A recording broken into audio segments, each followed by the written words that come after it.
So this video I'm sharing today is titled Why Microsoft is Investing in Black-Owned Banks.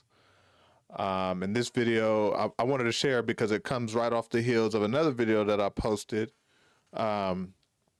discussing why Black-owned banks fail.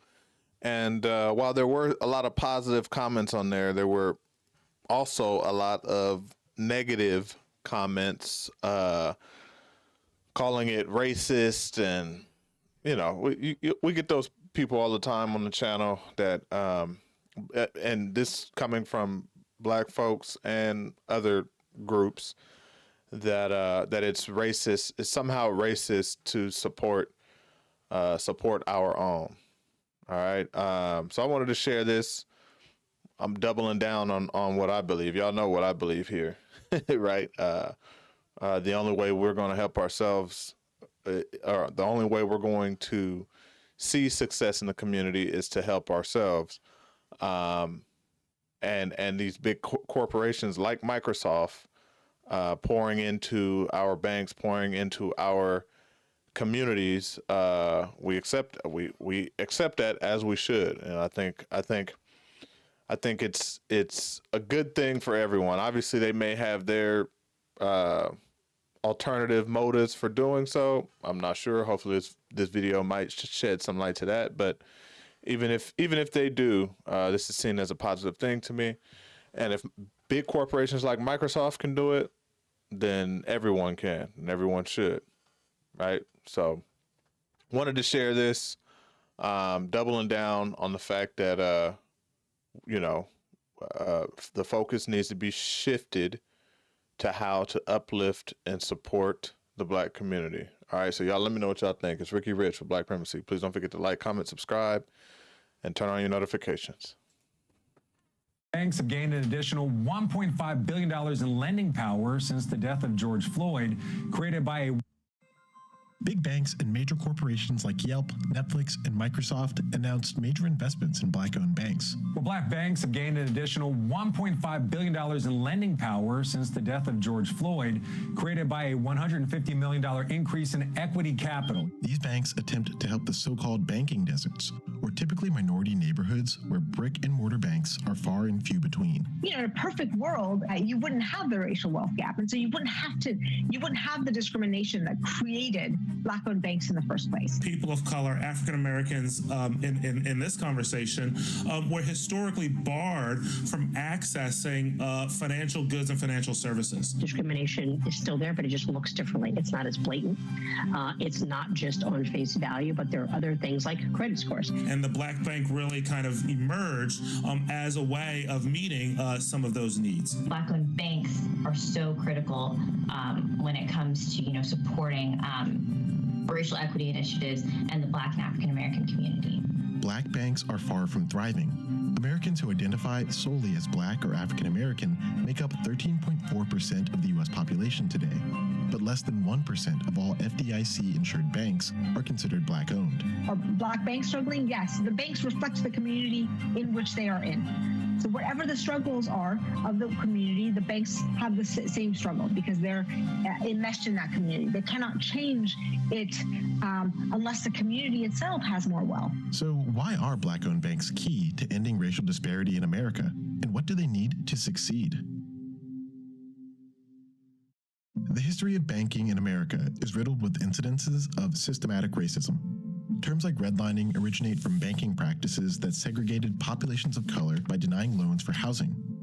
While the federal government eventually stepped in to resolve financial discrimination with legislation like the Fair Housing Act of 1968 and the Community Reinvestment Act of 1977, experts say that the banking industry still has a race problem. The country has a race problem, one that is rooted in wealth and power, which are largely synonymous. Nowhere are decisions about who gains and controls wealth more concentrated than in the banking and finance sector. We are not far away from the subprime crisis, where Wall Street went to target Black and brown communities with their worst loans.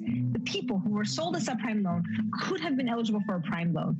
The financial crisis wiped out about 53% of the wealth in the Black communities. And that's wealth that hasn't been recovered. I think we still see problems that are inherently baked into how we decide who gets loans or baked into how we invest in community. Redlining is still there. Greenlining is still there because most of the regulations, having been one, is focused around the fiduciary duty and the stability of the bank, not how they act in the community. Accessibility is a big issue. Black neighborhoods have seen a disproportionate number of bank branch closures compared to white neighborhoods. Between 2010 and 2018, the number of banks in majority black neighborhoods decreased by 14.6%. The disparity is even starker for major companies like JP Morgan and Bank of America. JP Morgan decreased its branches in majority black areas by 22.8%, compared to a net decline of just 0.2% in the rest of the U.S. For Bank of America, it was 29.1%, compared to 18.4% in non-majority black neighborhoods. What's funny is that Bank of America was the bank in 2020 or 2021 that tried to offer that housing, some sort of housing, quote unquote benefit. I think it was like a loan or some sort. I can't remember. I'm drawing a blank here, but for those of you who do remember, please leave a comment and let me know, or you guys can just Google it was like a housing loan of some sort that they set up for African Americans, and they tried it, but it ended up being, once it was cracked open, and once you looked at it, it ended up being more predatory than a regular loan. Like, it was more expensive, and it came right on the heels of the pandemic, where the housing market was pretty crazy. Everybody was trying to get in, and then they offered these predatory loans. So I just find it funny that over the years of this study or this survey from 2010 to 2018, that they decreased their presence in black neighborhoods, but as soon as they see an opportunity to swindle in a sense that same population, they don't hesitate, right? And they really thought we were dumb enough to take it, and some of us were, but for the most part, at least from what I saw, it looked like we as a community shut that down. So I was proud of that, but I found that to be interesting after seeing these statistics. 18.4% in non-majority black neighborhoods. In total, JP Morgan closed 55 branches, and Bank of America closed 95 branches in majority black areas within the span of 8 years. When asked for comment, JP Morgan replied that as part of their $30 billion commitment to addressing racial equity, they've opened new branches in Black, Hispanic, and Latino neighborhoods and offer free financial health and home buying workshops. Bank of America said that 36% of its financial centers are now located in majority minority neighborhoods, with $1.25 billion invested in advancing racial equality and economic opportunity. And none of us are above having to go to a local bank once in a while to make deposits, to take out cash. In its void, oftentimes what we'll see is one of two things. Either we will see no availability to liquidity, that is, that there's no other place for people of color to actually access their money, or, and just as perversely, we'll see higher prices for that liquidity. That is, that we'll see higher interest rates, even in excess of, say, 20% or 30%, in order to actually access money. Researchers have also shown that discrimination in loan denial and cost have not declined over the years, in spite of regulations that were designed to prevent them. It is legal because of how we have defined risk tolerance and how interest rates are charged. It's legal for myself to be charged more than my white peer. And so I think that discrimination is still there, but it just looks differently. It's not as blatant. It's not just on face value, but there are other things like credit scores that people use, or geographic location, or asset value of your home. The way that I want y'all not to miss what she said there. I thought that was very clear. She said it really short, which is hopefully, maybe I can one day find a complete topic on this, but how she said basically the systemic racism is legal because because of how they break down the the way that they mitigate risk, your risk tolerance, right? And I like the example that she gave. Like, they can use a geographical model, right, which would make sense, right? But it's like, basically, in this neighborhood, or this area, we won't even say neighborhood, in this area of a city, or a just area of the city, or state or country, we tend to see that people default in their loans more. Fair enough. So we know that they default more, then we will charge more for these types of loans. Sounds fair enough, right? But when you really think about it, that can be seen as, or I would just say that's systemic racism right there. Because we know for a fact, in more poor minority areas, the statistics are going to be different, especially when you're talking about loans and money, than in the rich neighborhoods, right? So just the idea of using geographical risk analysis is in itself systemically racist. So if you live in a particular area, you're going to be charged more. Right? So, I like how she said that, when people question how things can be and how things are systemically racist, that's a clear example right there. It makes sense from a like numbers perspective, but if you just zoom out and you think about it, like, well, that's not really fair to those who may be in those neighborhoods who, by any other means, have a clean and clear record. The only thing is they live, they could have a high credit score, they could have been on a job forever, or own a business, have a chunk of money in the bank, wanting to do something bigger, and they have to be charged more because of the area that they live in, or how the proximity of where they are to another particular area that may not be so good, and it's just, it that makes sense to me. So I hope y'all didn't miss that. I'm gonna back this up a little bit. Because of how we have defined risk tolerance, how interest rates are charged, it's legal for myself to be charged more than my white peer. And so I think that discrimination is still there, but it just looks differently. It's not as blatant. It's not just on face value, but there are other things like credit scores that people use, or geographic location, or asset value of your home. The way that race has been used to provide subsidies for some communities and not other communities, and the way that discrimination works insidiously has affected so profoundly Black home ownership, which is much lower than white home ownership, Black wealth accumulation, which is 12 to 1, 10 to 1, regardless of income. And that is 100% on account of these racist credit policies and home ownership. That's where Black-owned banks come in. Banks and credit unions must be federally designated as a minority depository institution by the FDIC to qualify as being Black-owned. MDIs must either have 51% or more of their shares owned by minority individuals, or a majority of its board members are minorities, and the community that it serves is predominantly minority as well. As of 2021, there are 146 minority depository institutions in America. 20 of them qualify as being Black or African American owned. It allows people to have a certification and legitimately, one, signal to the larger community they are there to help them. Two, really put some guardrails, because these institutions, particularly much like CDFIs, are designed to serve communities that have been historically overlooked and underserved.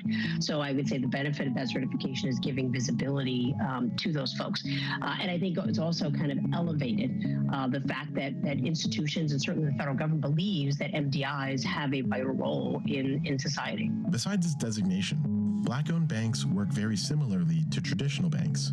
They provide mortgages, loans, and insured bank accounts. What does make them unique is their mission to bring equality to banking, providing affordable financial services and education to people that need it the most. When a bank has a branch in a community, people are more likely to get access to financial institutions, and Black banks, Black credit unions are more likely to locate in Black communities. From a business decision, I completely understand if you follow the negative data that exists about us, why would a bank come? But obviously that's when the presence of Black banks realized, no, I don't believe everything I read. And I see that there's massive home ownership from, prior grandparents. I see that people are going to work every day. Black-owned banks also support the economic life. And that's exactly what I was just saying. Like, if you don't focus on the number, right? And just the statistics alone, you actually go down and you look, you will see that there are people that are definitely qualified and are able and are willing and able to, support and be supported by these financial institutions.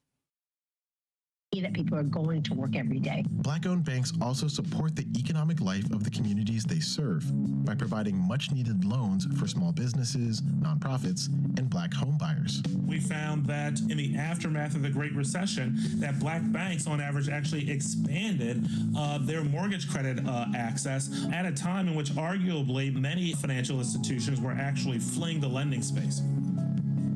But I think the second part is, we're beginning to hear anecdotes encouragingly that Black banks are beginning to look to develop what are called special purpose credit facilities. These types of facilities will give more flexibility to all institutions, but including Black banks, that will allow them to provide credit to people who have been demonstrated to have been historically disadvantaged, or communities that have been historically disadvantaged.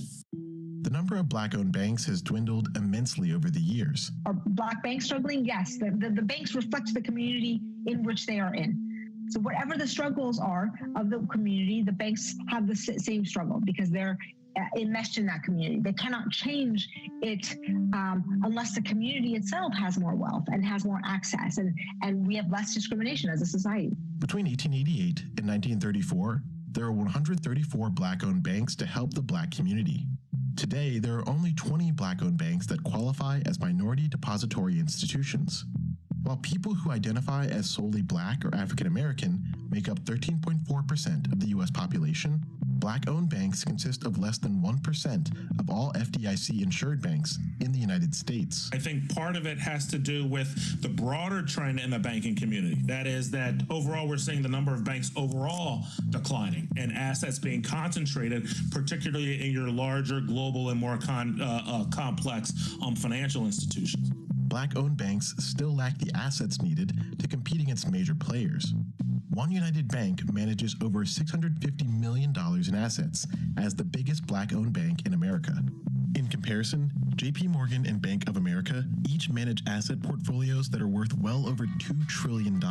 So the size of assets really determines what they're able to do from a lending and an investment perspective, which then, of course, drives how innovative they can be. It talks about, leads to margins in the bank and how many people can show up and what's the staffing look like and all of those kinds of things. And obviously, it's a big regulatory marker that people look on the stability and health of the institution. To combat these concerns, several big banks and corporations have invested heavily in Black-owned banks following the death of George Floyd.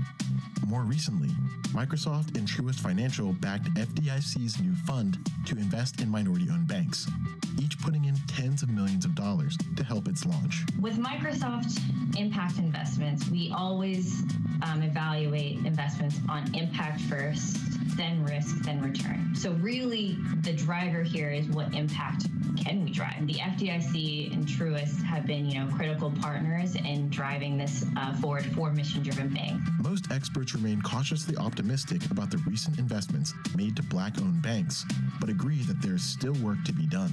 I think every corporation needs to look inside their own practices and see where they can themselves remedy some of the historic wrongs that they have done. So it is great news when I hear about big banks and big corporations saying we're going to donate into Black-owned banks.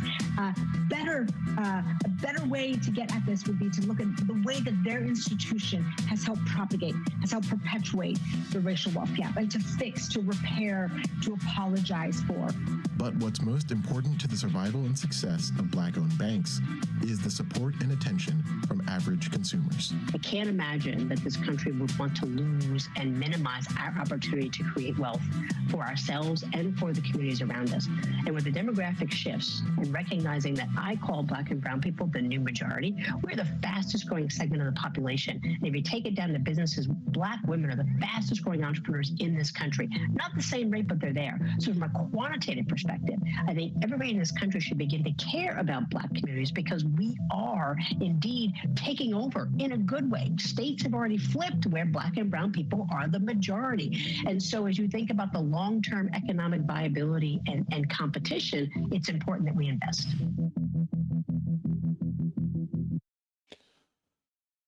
I like it. This is very similar to the other one that I showed. I still, and there was a comment that was left. I don't know the gentleman's name. Of course, lots of comments get left on certain videos. But I agreed 100%. He said something, he or she said something along the lines of, he was saying Black-owned banks won't survive until the Black community understands how to build and retain wealth. And I 100% agree. We could talk about, Microsoft and all these other companies wanting to support and people outside of the community wanting to support. But at the end of the day, and what they kind of mentioned here in the video somewhere, is that the banks can only survive based on what the conditions of the community that they're in, right? So if you're in a community that's underpaid, lacks financial discipline, lacks financial understanding and knowledge, then it's going to be very, very hard for a financial institution like a bank to survive. That's just how it works, right? I'm not sure if we all know, but we all should know, if you're watching this channel, that banks, their success is based on our ability to put our money with them and leave it there, right? If you put $10 or $100 into a bank and you go back tomorrow to take it out because you need it, and you constantly, the money is just trickling in and out and trickling in and out, then the bank can't do anything with the money. The banks make money by you leaving your money alone for long enough for them to loan it out and charge interest on those loans to other people, and then make money off of the interests, right? Or they take the money and they put it into other investments in general and make money off of that. That's how banks operate. So if you're in a community where people are living paycheck to paycheck and money comes right on in and right on out, there's no way for a bank to be successful. And that typically obviously happens in a Black neighborhood. And it, in most cases, in my opinion, it's my opinion at this point, in most cases, this happens for the simple fact that people in the Black community are not financially savvy. You don't have to make a lot of money in order to keep some money. I think we should all know that, right? It's about living under your means, below your means, right? And managing your expenses. Right? I mean, you can walk through any Black community. I mean, people look at Black communities as like, you walk through and everybody's struggling. For the most part, people aren't struggling. People aren't struggling like I guess the struggle is different, right? I think on the outside looking in, people think like everybody in these black communities barely surviving, and they get up every day and they go to work and then they come home and they spend their last $2 on food and like they're just barely making it, and it's something external that's causing that. And that's really not the case. Yes, there are some people like that in every community, every racial group, but specifically in the black community, from what I could see when I drive through, a lot of times they got cars that are sitting outside that could be a down payment for a house. Right? They literally they got rims on the car that could be a down payment for a house, at least in another area out here in California. Right? If you go through the community and you just look, sometimes you can literally see someone in a car. You add up the car with the cosmetic work that they've got done on the car. They jump out. Their shoes and clothes and accessories, all of that put together will be a down payment for a house. So it's my opinion, and I'm sure many people would agree, that a lot of the time when you go through a lot of these communities, it's not a money problem. It's more of a investment problem, like where we choose to take our discretionary income and put it. We tend to look rich rather than actually be rich, and that's typically the problem. And again, that is what affects the banking system in a lot of these neighborhoods, including and most importantly the black-owned banks. So, like I said, the comment that was left, I 100% agree. Like, in order for the success in this banking system for these black-owned banks, is going to start with us and our financial literacy. And I've said it all the time. I've said it on every single video where I discuss wealth in general, but specifically black wealth. I always talk about that being the starting point.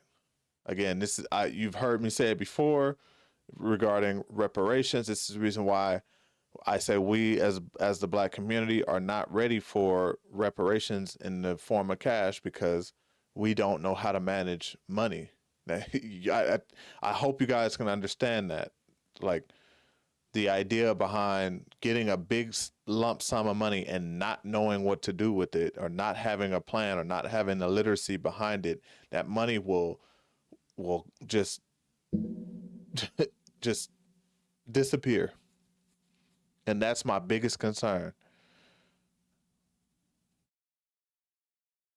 So, very interesting. We're gonna stay on top of it though. All right.